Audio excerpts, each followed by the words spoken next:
Phone ಮಾಡದೇ ಇದ್ರೆ ಯೋನಂತೆ ನೀನೇ ಮಾಡೋದಲ್ವೇ? ನೀನು ಹೇಳೋದು ಸರಿಯಾಗಿ ಅದೇ, ನಾನೇ ಮಾಡ್ತೀನಿ. ಇಲ್ಲಿ ಬೇರೆ ಏನೋ ನಡೀತಾ ಇದೆ, ಆದ್ರೆ ಹೇಗೆ ಕಂಡುಹಿಡಿಯೋದು?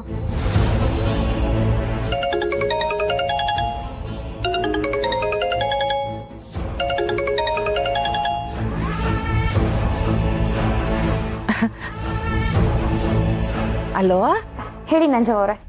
ಏನ್ ಮಾಡ್ತಿದ್ಯವ? ಈಗ ಫೋನ್ ಮಾಡಿದ ವಿಷಯ ಏನು ಹೇಳಿ? ವಸು ಇನ್ನುವೇ ಲಬೋ ಲಬೋ ಅಂತ ಬಾಯಿ ಬಡ್ಕೊಳ್ಳೋಕೆ ಶುರು ಮಾಡಿಲ್ವೇ? ವಸುನ ಇಲ್ಲ, ಯಾಕೆ? ಬಾಯ್ ಬಡ್ಕೊಳ್ಳೋಂಥದ್ದು ಏನಾಗೈತಿ ಈಗ ಅವ್ರ ಮನೆನಾಗೆ? ಬಂಗಾರಮ್ಮ ಮಗ ಸೊಸೆ ಮಗಳು ಜೊತೆಗೆ ಮೊಮ್ಮಗಳು ಬಂದವಳೆ, ಆ ಕುಸಿನಾಗೆ ತೇಲ್ತಾವಳೆ. ಇಷ್ಟೇನಾ ವಿಷಯ? ನಾನೀಗ ಫೋನ್ ಇಡ್ಲಾ? ಯಾಕೆ ಈ ಟೋನ್ ಟೆನ್ಷನ್ ಆಗಿದ್ಯಾ ರಾಧಾ? ನನ್ನ ಕತೆ ಬಿಡು. ನಂಜ ಅವ್ರು ಹೇಳ್ದಂಗೆ ಇಲ್ಲಿ ಯಾರೂ ಇಲ್ಲ. ಹಾಗೆ ಅವ್ರು ಏನು ಮಾಡಿದ್ದಾರೆ ನನಗೇನು ಗೊತ್ತು? ಅದೇ ನನಗೂ ಗೊತ್ತಾಯ್ತಿಲ್ಲ. ನಂಜಮ್ಮ, ಬಾಯ್ ಬಡ್ಕೊಳಂಗೆ ಏನ್ ಮಾಡಿದ್ಯಾ? ಮೈಗೆ ನನ್ ಸೇರ್ಸಿವ್ನಿ.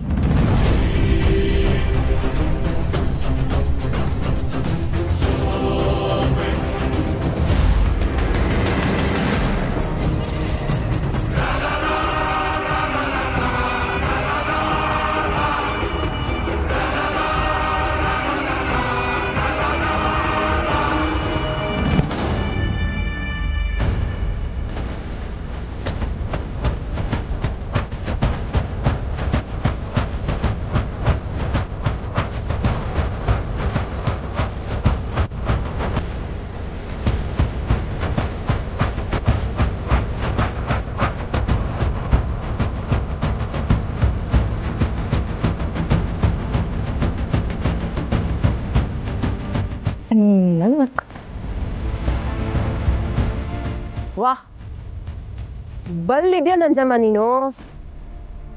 ನಿನ್ ಗುಂಡಿನ ನೀನೇ ಮುಂಚಿತವಾಗಿ ತೋಡ್ಕೊಳ್ಳೋ ಧೈರ್ಯ ಬಂದೈತಲ್ಲ ನಿನ್ಗೆ. ಅಯ್ಯ ಮೂದೇವಿ, ಈ ದಿಗಿಲ್ ಬಿದ್ದು ಪ್ಲಾನ್ ಮಾಡ್ತೀಯಲ್ಲ, ಅದಕ್ಕೆ ನೀನ್ ಮಾಡ್ತಿರೋ ಪ್ಲಾನ್ ಎಲ್ಲ ಗುಂಡಿ ತೋಡ್ಕೊತಿರೋದು. ರಾಜವ ಹೇಳ್ತಿರೋದು ಸರಿಯಾಗೇ ಇದೆ.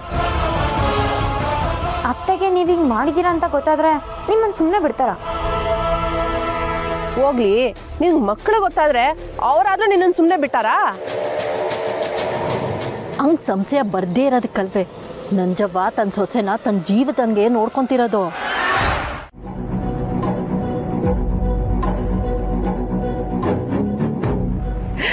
ಅಪ್ಪಯ್ಯನ ಖುಷಿ ನೋಡ್ತಾ ಇದ್ರೆ ಮಗು ಹತ್ರ ಬೇಗ ಮಾತಾಡ್ಬೇಕು ಅನ್ನಿಸ್ತಾ ಇದೆ ಅಲ್ವಾ ಅಪ್ಪಯ್ಯ? ಮತ್ತಂಗಾರೆ ಬಿರ್ನೆ ಪೂಜೆ ಮಾಡಿ ದೇವ್ರಿಗಿರೋ ಕಾರಣ ಎಲ್ಲ ಹೇಳ್ಬಿಟ್ಟು ಮಾರತ್ತ ಮುಗಿಸ್ಬೋದಲ್ವೇ?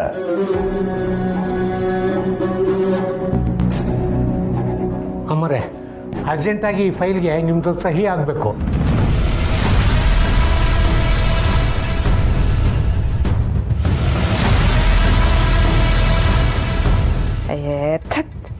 ಅವಳ ಸೈನ್ ಹೇಗಿತ್ತು ಅಂತ ಯಾವನಿಗೆ ಗೊತ್ತು?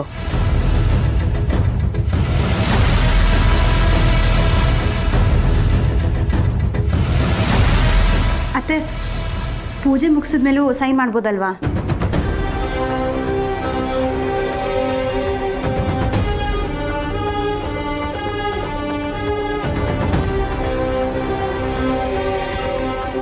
ನಂಜಮ್ಮ ಅವ್ರು ಹೇಳ್ದಂಗೆ ಇಷ್ಟೊತ್ತಿಗೆ ಮಗುಗೇನಾದರೂ ಆಗಬೇಕಿತ್ತು, ಆದರೂ ಏನೂ ಆಗ್ತಿಲ್ವಲ್ಲ.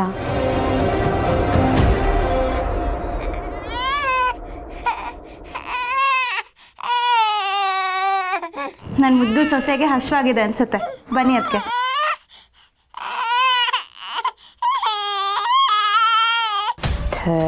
ಇದ್ಯಾವ ಕೂಳೆನಪ್ಪ, ಹೇಗೋ ಮೌನವ್ರತ ಅನ್ಕೊಂಡು ನೆಮ್ಮದಿಯಾಗಿದ್ದೆ. ಇವನ್ ಬೇರೆ ಕೈ ಬಾಯಿ ಎಲ್ಲ ಅಲ್ಲಾಡ್ಸಿ ಹಿಂದೆ ಬಿದ್ದಿದ್ದಾನೆ.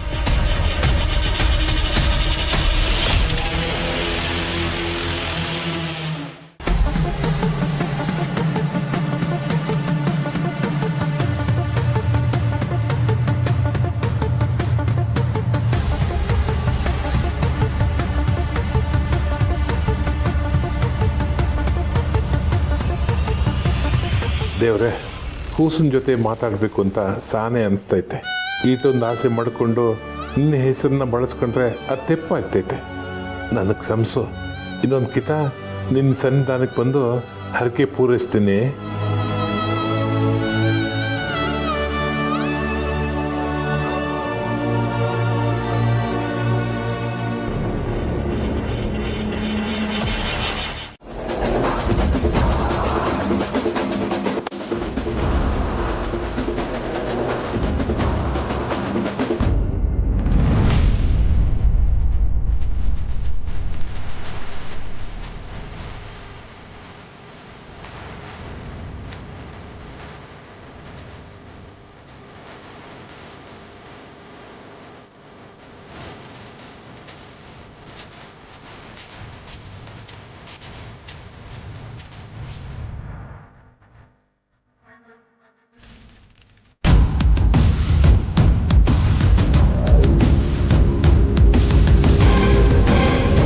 ನೀನಿನ್ನು ಬದುಕಿದ್ಯಾ? ಇವಳು ಬಂಗಾರ ಅಲ್ಲ.